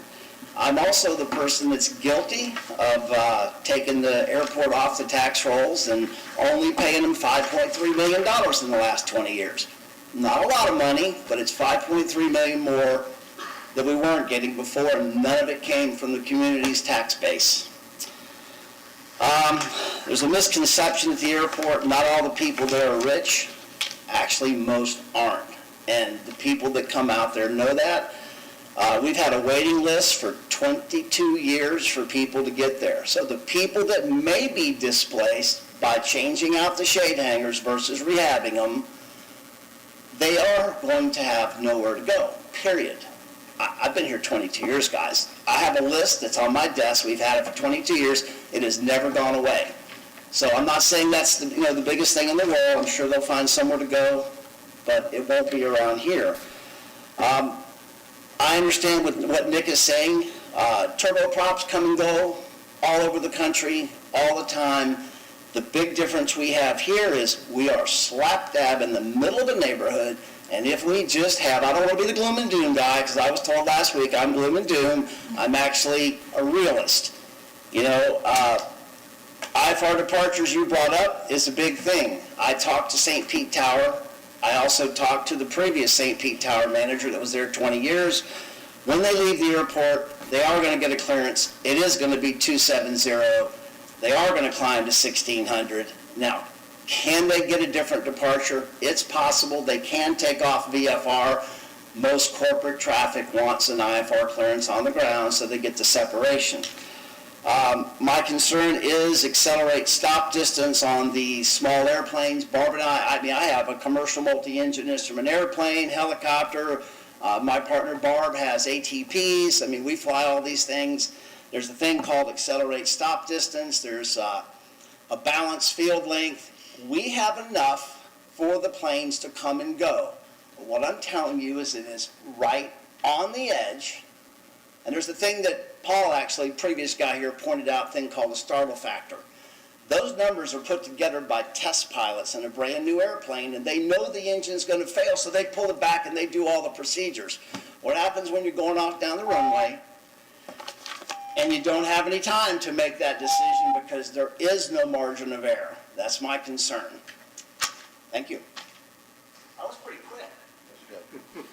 You want to provide comment too? Madam Chair, you get 3 minutes to just close after public comment. I was going to say, that was going to be the next on the list, but I just wanted to make sure that we didn't have any more public commenters, and then you guys will have some time to come up and kind of respond to some of these comments that you've heard. So do we have any more public that would like to provide a comment before we hear a response?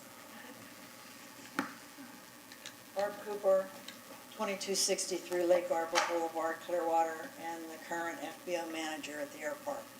There's been a lot of talk about not having any kind of community activities. Well, in the past 2.5 years, it's all related to COVID.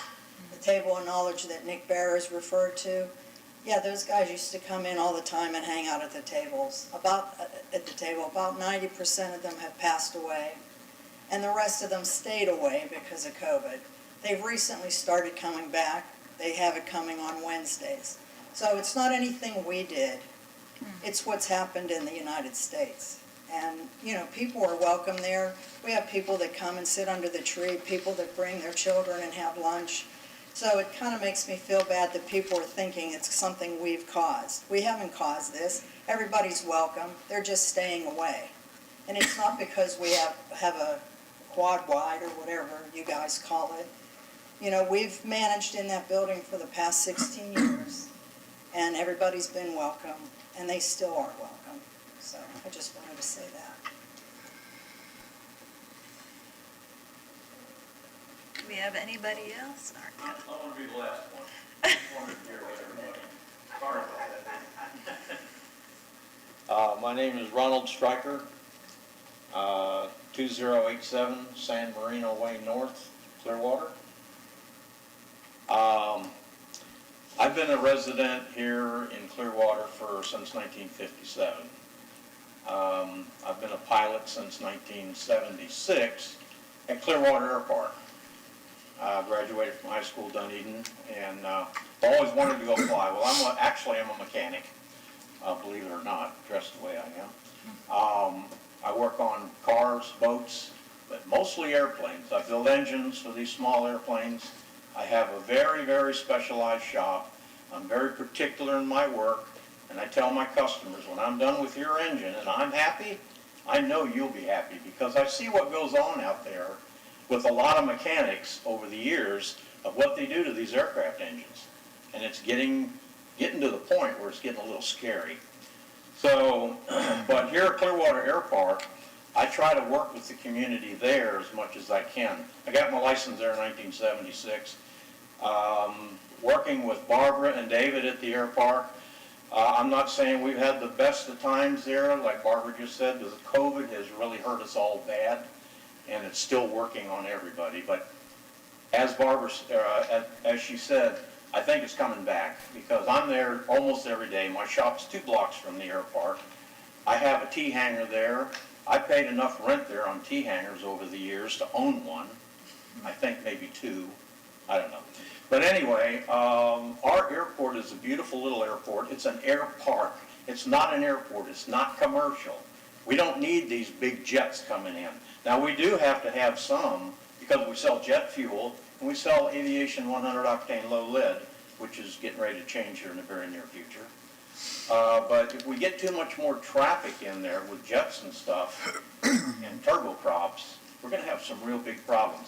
I was on the airport authority quite a few years ago, back maybe in the 80s or 90s, back where the city hall is, and we went over a lot of details about what we're going to do with the Airpark, and a lot of it never really happened, like restaurant, like you're talking about. I was in 100% favor for that because that really draws people. We have local restaurants around us, but they're not at the airport. I remember I used to fly to Lakeland Airport a lot and go up into the restaurant up there. I knew Tony, the guy that owned it, and it was great to sit up there and watch planes fly in and out.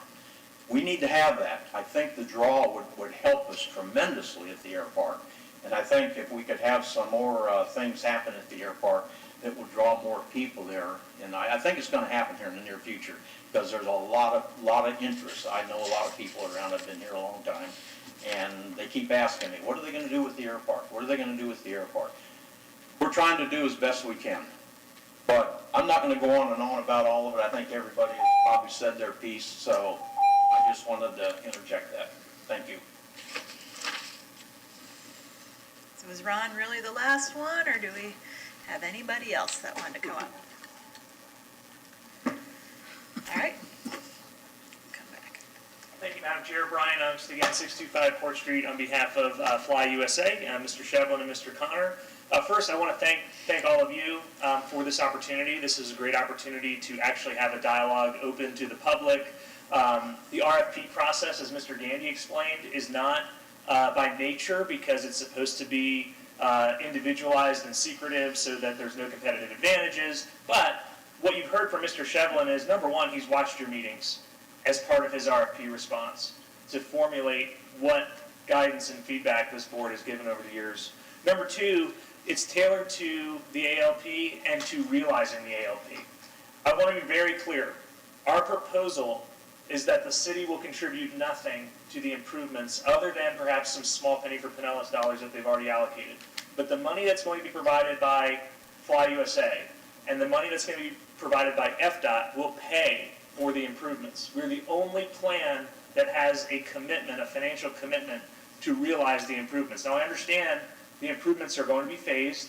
They're going to happen over a period of years. It's not going to happen overnight, but this is the only plan that gets there.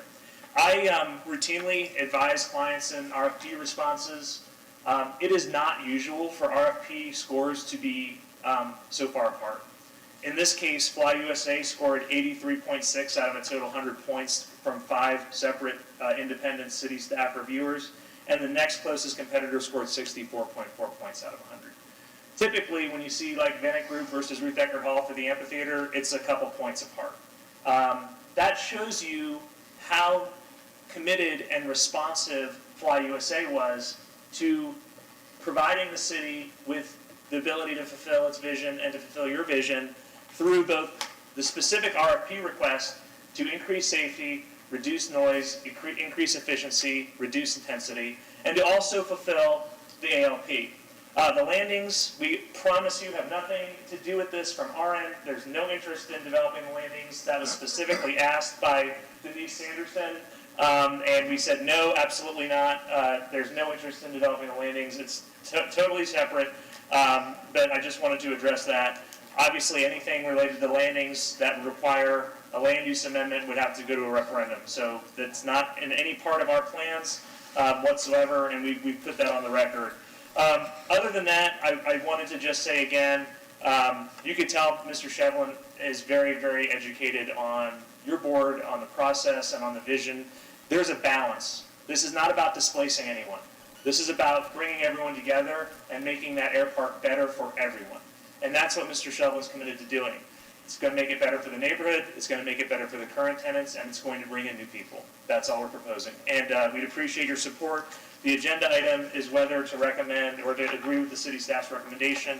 And I think on balance, the proposals support Fly USA being number one. Thank you. I have a question. Is it possible to have less than 3 seconds additional or not? I just have a statement. And you guys, That's a clerk call. Who's talking? I think it's. I think it's reasonable for the current operator to All right, have speak. come on back up. It's David King, 2270 Citrus Court. He's an attorney, I think, so he's very well spoken, but I totally disagree with what he's saying about the money. They are not spending $4.5 million. They're loaning it because they're getting everything back 100%. It's prepaid rent. And I just want to make sure that's clear with people. They're not spending the money, they're loaning the money and taking the money back. Just making sure we're all on the same page. So unfortunately, when we get into these hearings, there's a process, and I think the applicant always gets the last word because there's things that need to be responded to. I wouldn't get up unless we had to clarify that point, because that's not accurate.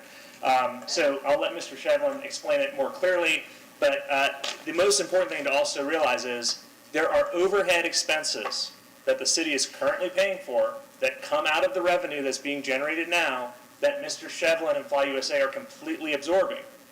Completely absorbing. So the no additional overhead expenses, all of that is being absorbed by Fly USA. So do you want to explain that again? And Eric touched on this earlier, and that is, it is a really important point. All of the expenses that the city is currently outlaying today, we're now absorbing. So it's like we're paying the current rent with absorbing those expenses, and then what we're offering to prepay as rent to be used for the matching funds is incremental to that. And is clearly new dollars that aren't being captured today by the city. So it absolutely is an investment that is incremental to the current rent today, because the current rent is being used to pay all those expenses that we're now absorbing. So it is incremental revenue to the city for that purpose, and it shouldn't be categorized any other way. So your ROI is based on the increase in revenue that you can create by redeveloping the property? Correct. So I have a And that's couple, adequate? Yes. a couple of quick questions. So it seems like from what I'm hearing from everybody is they really want to retain the community feel, and there's concern about displacement. But I wonder if that displacement a lot has been from your original idea of tearing down those shade hangers and putting a corporate hangar there. And I wonder if that is not moved forward with and a corporate hangar is put somewhere else and potentially another T hangar is made, that possibly this displacement is not seen for tenants and maybe might just be for flight school operations.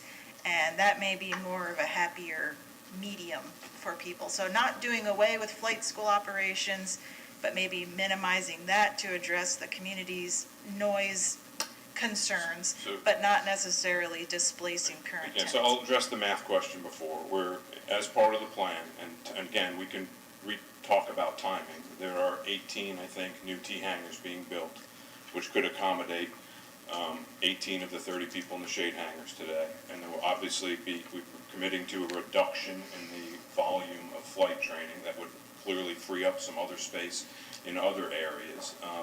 Look, I mean, we responded to this aligning with the ALP. Our interpretation of the ALP was the shade hangars are being replaced with T hangars. I'm reluctant to stand here and say we want to do something different than what we've put in that proposal, but I mean, we're certainly open-minded, but would want something like that to derail progress over the next 7 days. Is that a fair response? Yeah, that's a fair response, and I would just say that there was extensive conversation through the board that was within our meetings, so not necessarily in that master plan, but discussing that and wanting to retain a more economical option for people that don't have quite as much money, because most aircraft piston owners aren't rich, and being able to retain a shade hanger even over a grass tie down with being here in Florida and the elements is still seen as more preferred than just the grass, but those people may not be able to actually afford a T hanger. So that's why I'm a very strong advocate for being able to retain the shade hanger option. And I remember bringing that up multiple times at meetings as we discussed the master plan and what could be done within that, and were there other options versus getting rid of those. So I just would hope that you guys would be open. We will have an open mind. Anybody else have any other final Thank you, questions? guys. Thank you. All right, so did you guys have any final thoughts that you wanted to discuss? And if you don't, I would ask to see if anybody has a motion as far as to what this board would want to put forth to the city.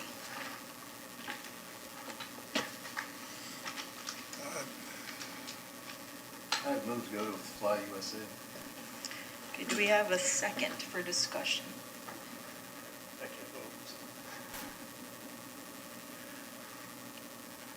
No second? Let's say you can second, and it'll just be for discussion, so this doesn't mean that it's an approved thing. Then I'll second it. Okay. So motion to move forward with Fly USA, and then it's been seconded, so we can start Wait a minute, discussion. you just said it wouldn't be official. Well, because we haven't voted on it yet, so it's not official. Oh. We have to make a motion and a second for discussion. Okay, I We left have my the Robert's rule discussion. at home, so, okay. So we can now have our discussion before we would put it forward to a vote. Okay. So discussion for that. Your concerns about aircraft owners who are not uber wealthy is certainly a concern, and I'm concerned about that too. I don't want to see people totally displaced who don't have access to unlimited money, and that's definitely a concern. And I would hope that the reassurances are very solid. That is my only concern at this point. I like the general ideas of the improvements. I like the ideas of a possible restaurant and other amenities. I am fairly confident the noise level would be better with the changes they intend to make. So that's my only concern. My biggest fear about is overdevelopment to the detriment of the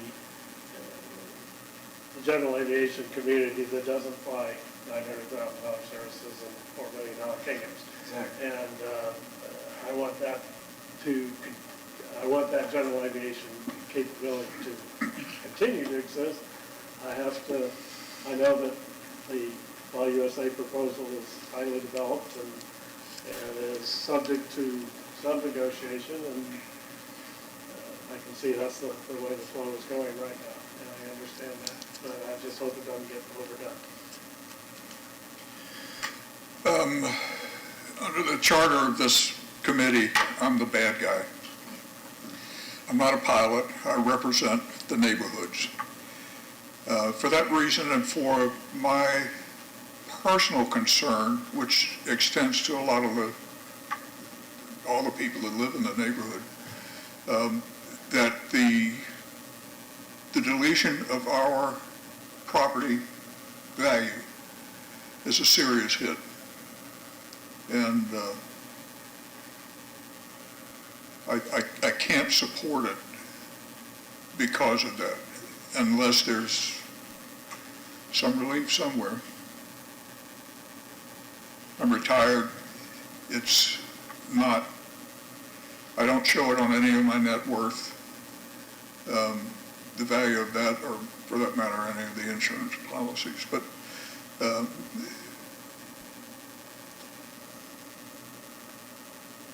we ran up against this when the landing was proposed, and that's why we stood up and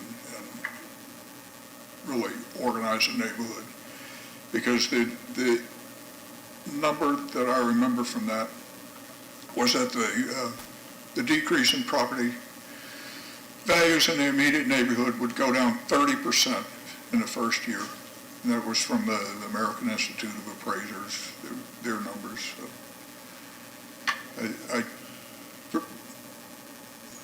I'd like to see, if I had to vote, and I know you don't want to hear this, I'd vote for the status quo. My brother is a pilot. My father was a pilot until he was 72. My brother flies PC-12s out of Albert Whitted. when we go down to the Keys, save us driving down there and pay for parking. He flies up here and picks us up. We go down there.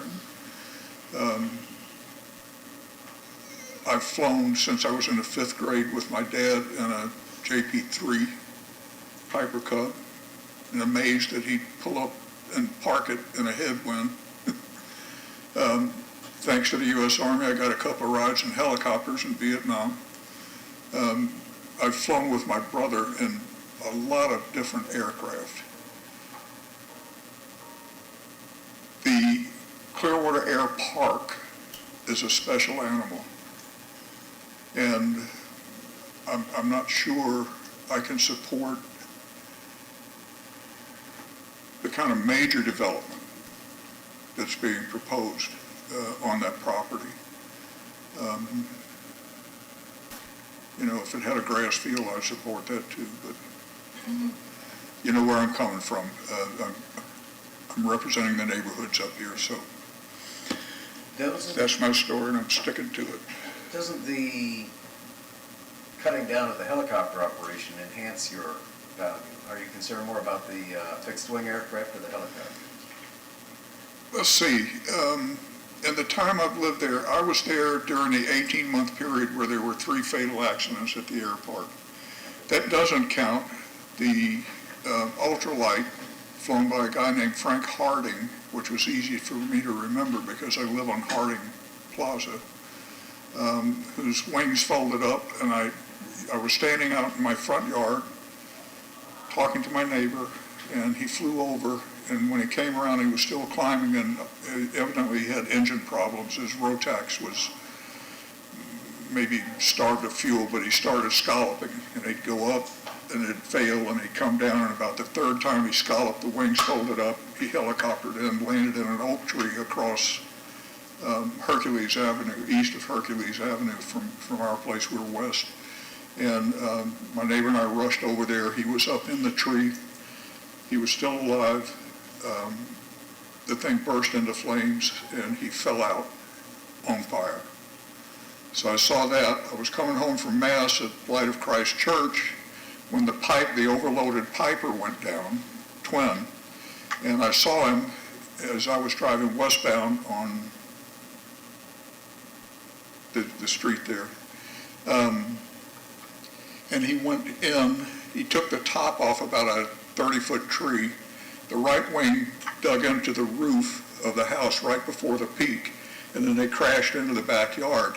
I got out of the truck, ran down the road, and there was a young girl, probably 17, 18 years old, walking down the middle of the street barefoot in a t-shirt and shorts. She was in that plane, and she was in a state of shock.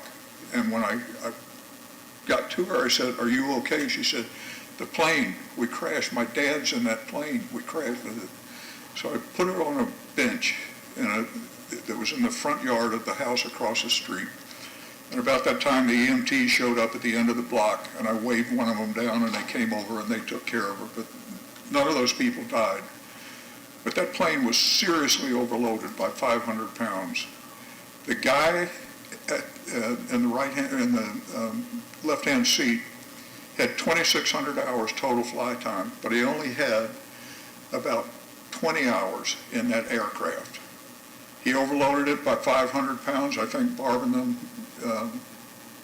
were suspicious of that, and I had spoken to him about it. He insisted. He took off. He also retracted the gear and the flaps before the SOP, the manual for that airplane, says to do it. So it just wouldn't fly, and that's when it crashed.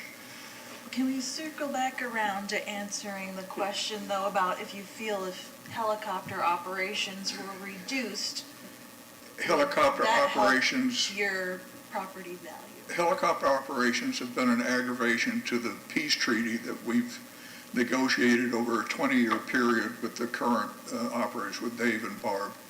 And that included originally no run-ups or takeoff before 7, which still stands. But the original quit time was an hour after sunset, I believe, and now it's been moved to 11. The fact that we have nighttime security there because we had a problem with late night landings, our complaints to the city were heard, and so there was nobody to call if they came in late at night. So they put the guard there, they gave him a cell phone, and the neighbors have that number. So if somebody comes in, you can call him, and he'll go over and he'll get the end number and file a report and hand it to him. I think that's the way it works. So the helicopters came, and yeah, they're a real aggravation, particularly if they have a student in them, because they don't, I don't know, David might say it, you can almost tell a student because they're a little tentative in their approach, and it takes them a little longer to make noise over the house before they get down to the runway. So if the helicopters weren't there, yeah, I'd feel better about it. But the safety concern, you know, it's not overblown.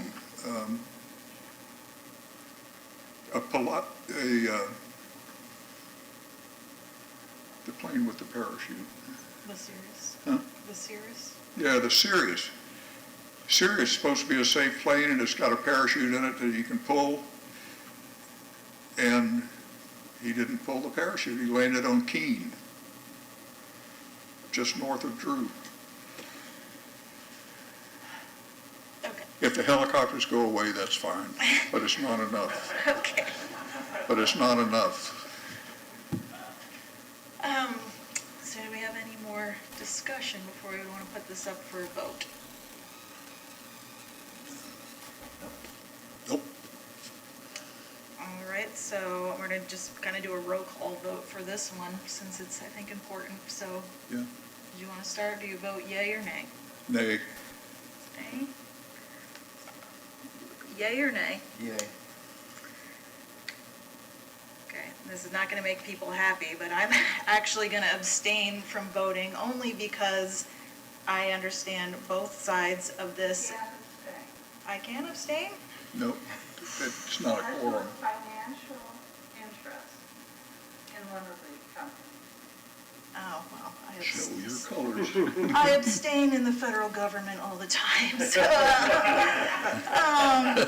I guess it's a little bit different with the state one. I'm going to say, I'm going to go with a tentative yes, only because I feel that Fly USA has addressed a lot of the conversations, and I'm going to trust you and that what you guys have said is accurate, and that you are really wanting to work with the community and not be getting rid of the general aviation aircraft and the community feel that is there. And I really hope that I'm not making a wrong decision by saying yes, and I see you guys kind of go back on that in the future. Although I do hope, and it seems like that you guys are really wanting to involve the community as you would move forward with getting their input on what they want to see, and I hope that Airpark interest would continue to show up and continue to be part of the process, whether that is at these regular Airpark Advisory Board meetings or with the city council themselves. And I do also hope that you, if you're moved forward with, would be a regular participant in the advisory board meetings, and that we would be able to discuss with you your ideas that you would have with moving forward, and be able to tell you what we think seems like would be a good idea and what would not be, and we would hope that you would be open to those ideas that we're not too fond of, that you might want to move forward with, actually with an open mind, and not just like, this is what we want to do, irregardless of what you or the community say. I would like to powerfully reinforce her comments in that realm. Okay, I think that might be it for us, so I'm going to adjourn our meeting. Thank you for everybody that came in attendance. And again, please remember that the city council meeting next Thursday is your opportunity to provide your public comment to the city council about your thoughts and concerns. Thank you, ma'am.